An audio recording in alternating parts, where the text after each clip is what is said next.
Hello, I'm Matt Harrington, Edelman's U.S. CEO, and I want to spend the next few minutes speaking with you about Edelman's 2010 Trust Barometer. It's been a really interesting study this year, and the implications, I think, for business and government as it relates to communications and just in the manner in which they intersect with society are really interesting.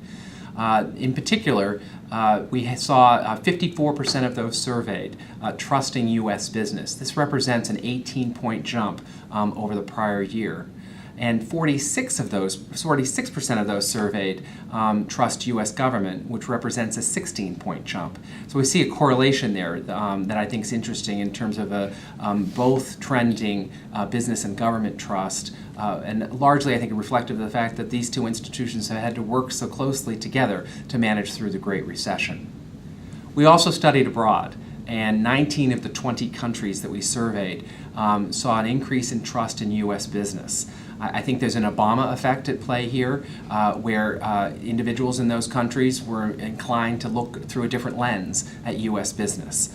And just by a factor of looking at European countries alone, there was an increase of 20 percentage points or more in many of the European countries as it related to their trust of U.S. businesses.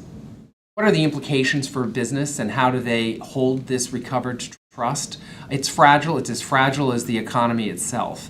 And so the opportunity for perhaps slipping back and eroding that re-earned trust is significant. I think there are some indications in the survey findings as well as to what businesses need to do to ensure that they maintain and continue to re-earn that trust on a daily basis. Some of those indicators include the role of the CEO. For the first time in a number of years of our doing this study, we actually saw an increased trust in the CEO as a spokesperson for the company. Yes, those surveyed are looking to informed experts, analysts, academics, etc., to speak on behalf of a company and or its business and industry. But increasingly, and I think as a byproduct of the candor that CEOs have exhibited over the last 18 months, they are open to the messages from the CEO. So I think the transparency in communications from companies is incredibly important. That transparency begins at home. It's as important that employees, who are often the frontline spokespeople for a company, are singing out of the same hymn book as the CEO, if you will. So that's going to be an important element moving forward. Also, I think the degree to which companies have genuine conversation internally and externally relative to their role in addressing and facing the societal issues of the day.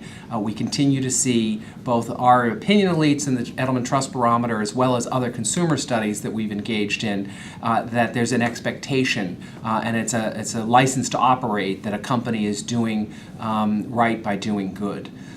So a great deal of really rich information, I think, in this year's Trust Barometer, and I encourage you to take advantage of the various resources we've created to learn more. Thank you.